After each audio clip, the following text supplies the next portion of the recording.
আমবাসায় উদ্ধার মানব কঙ্কাল। আমবাসা নতুনপল্লী এলাকার চন্দ্রাইছড়া থেকে উদ্ধার হয় এক কঙ্কাল। ছড়ার জল এবং স্থল মিলিয়ে কঙ্কালটি পড়েছিল। যে জায়গাটিতে কঙ্কালটি পাওয়া গেছে সেই জায়গাটি ছিল নতুনপল্লী এলাকার বাসিন্দা খগেশ দেবনাথের। আজ সকালে ছড়ার পাশে খগেশ দেবনাথ এর এই জায়গায় কাজ করতে গিয়ে শ্রমিকরা কঙ্কালটি দেখতে পান। সঙ্গে সঙ্গে মালিক খগেশ দেবনাথকে জানালে উনি আমবাসা থানার পুলিশকে জানান গোটা ঘটনাটি। খবর পেয়ে ঘটনাস্থলে ছুটে আসেন আমবাসা থানার পুলিশ, ছুটে আসেন আমবাসা থানার ওসি নন্দন দাস। পুলিশ এসে কঙ্কালটি দেখতে পান এবং খবর দেওয়া হয় মহকুমা পুলিশ আধিকারিককে। ঘটনাস্থলে ছুটে আসেন ভারপ্রাপ্ত মহকুমা পুলিশ আধিকারিক কিশোর উচই। পাশাপাশি খবর দেওয়া হয় ডিসিএম, ফরেন্সিক টিম এবং চিকিৎসককে। খবর পেয়ে ছুটে আসেন ডিসিএম পূজারিয়াং। কিছুক্ষণ পরে ঘটনাস্থলে পৌঁছেন ফরেন্সিক টিম এবং ধলাই জেলা হাসপাতালের চিকিৎসক।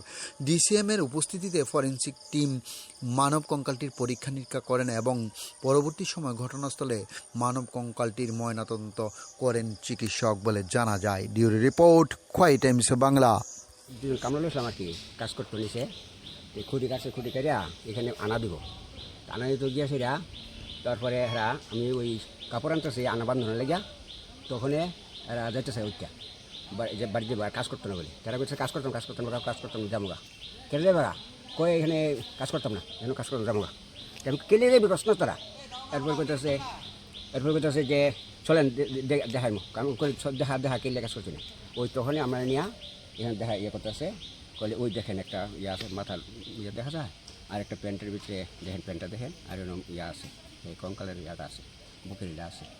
ওই তখনই আমি পুলিশে ফোন করছি, যে পুলিশে ফোন করে যেহেতু এরকম দেখা গেছে, তাহলে পুলিশে ফোন করা দরকার।